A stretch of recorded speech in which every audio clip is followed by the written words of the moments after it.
Hello friends, welcome to this video. आज हम लोग बात करने वाले हैं एसएससी जीडी कांस्टेबल का एग्जाम हुआ था 29 फरवरी 2024 को। शिफ्ट फर्स्ट के उसके जीके के 20 क्वेश्चन है।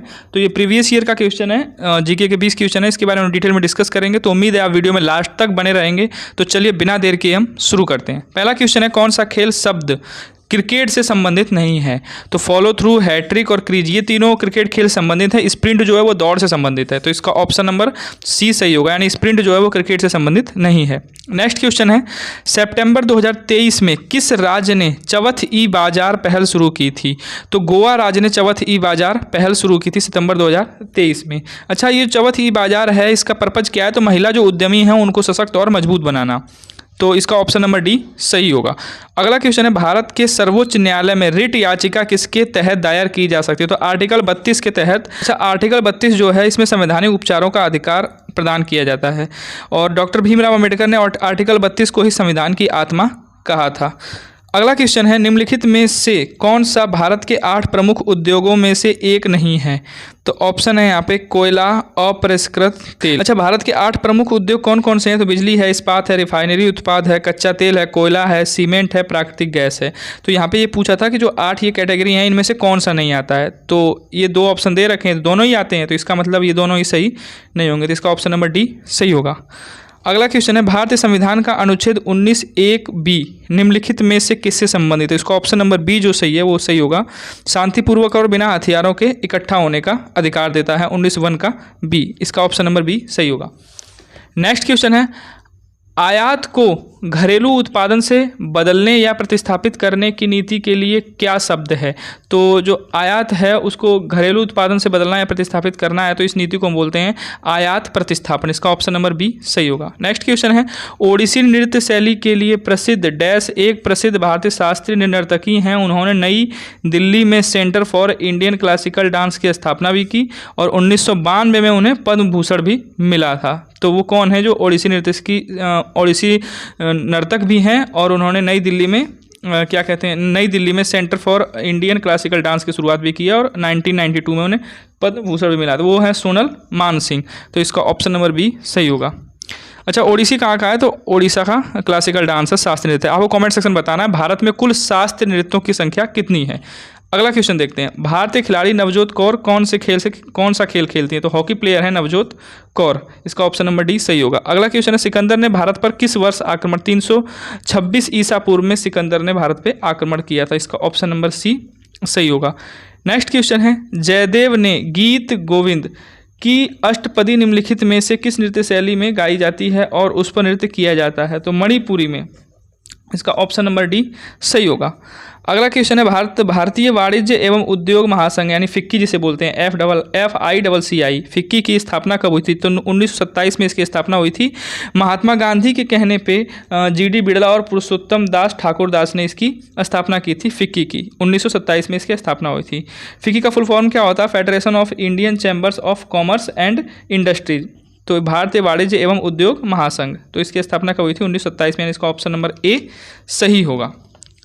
अगला क्वेश्चन है, परिवहन और भंडारण आर्थिक गतिविधि के किस क्षेत्र के अंतर्गत आते हैं? तो जो ये परिवहन सेक्टर है ये आता है तृतीय क्षेत्र के अंतर्गत आता है। इसका ऑप्शन नंबर डी सही होगा। अच्छा, जो हमारा ये मतलब अर्थव्यवस्था है उसमें 3 क्षेत्रों में उसको बांटा गया है, प्राथमिक क्षेत्र, द्वितीयक क्षेत्र और तृतीयक क्षेत्र। तो प्राथमिक क्षेत्र में क्या आता है?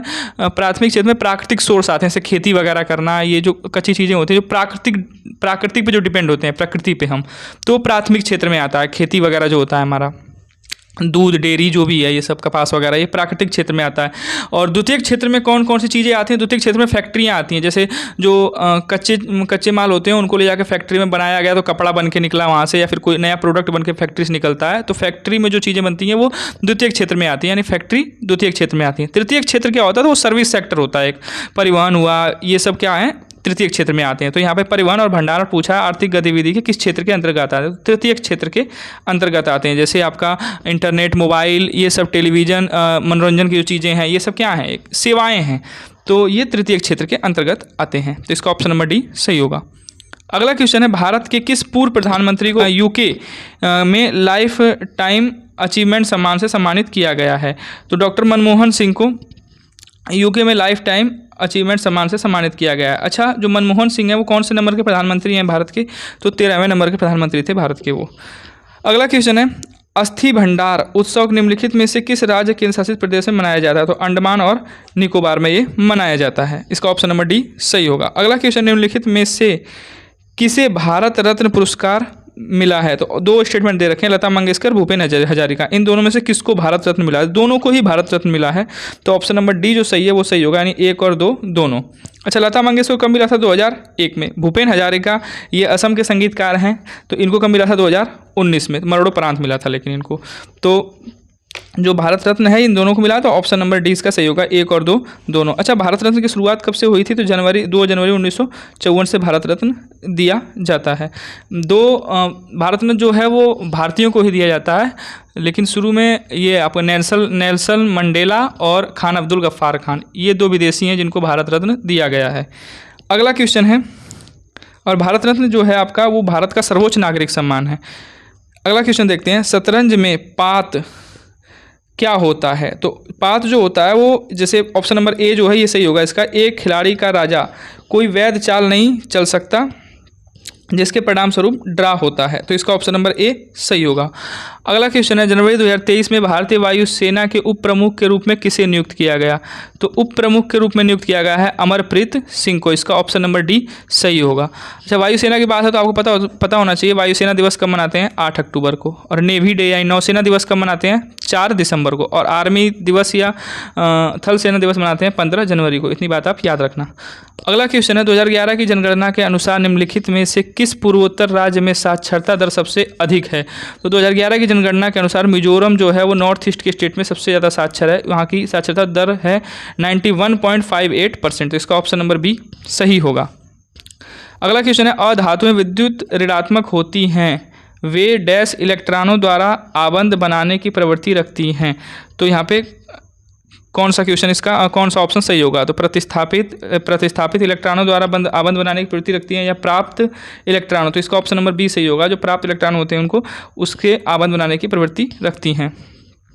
अगला क्वेश्चन है, निम्नलिखित में से कौन सा देश भारत का पड़ोसी देश नहीं है? तो म्यांमार पड़ोसी है, नेपाल पड़ोसी है, भूटान पड़ोसी है, जापान भारत का पड़ोसी देश नहीं है, यानी जापान की कोई भी बॉर्डर लाइन भारत से नहीं लगती है। तो इसका ऑप्शन नंबर डी सही होगा। अच्छा, आपको कमेंट सेक्शन में बताना है कि भारत से स्थलीय सीमा कितने देश बनाते हैं, और सबसे लंबी स्थलीय सीमा कौन सा देश बनाता है, और सबसे छोटी स्थलीय सीमा कौन सा देश बनाता है, और भारत से जलीय सीमा कितने देश बनाते हैं, ये भी आपको कमेंट सेक्शन में बताना है। तो ये थे हमारे 20 के 20 क्वेश्चन जो एसएससी जीडी के एग्जाम में पूछे गए थे 29 फरवरी को। 29 फरवरी 2024 को जो एग्जाम हुआ था उसके शिफ्ट फर्स्ट के जीके के 20 क्वेश्चन थे। इसके बारे में हम लोगों ने डिटेल में डिस्कस किया। उम्मीद है आपको वीडियो अच्छी लगी होगी, और अगर आप इस चैनल पर नए हैं तो चैनल को सब्सक्राइब कर लीजिए, ज़्यादा से ज़्यादा शेयर करिए। अगर आपको और किसी वनडे एग्जाम के जीके के प्रीवियस ईयर के वीडियो चाहिए तो आप कमेंट सेक्शन में बता सकते हैं हमें। तब तक के लिए best of luck. Thanks for watching this video.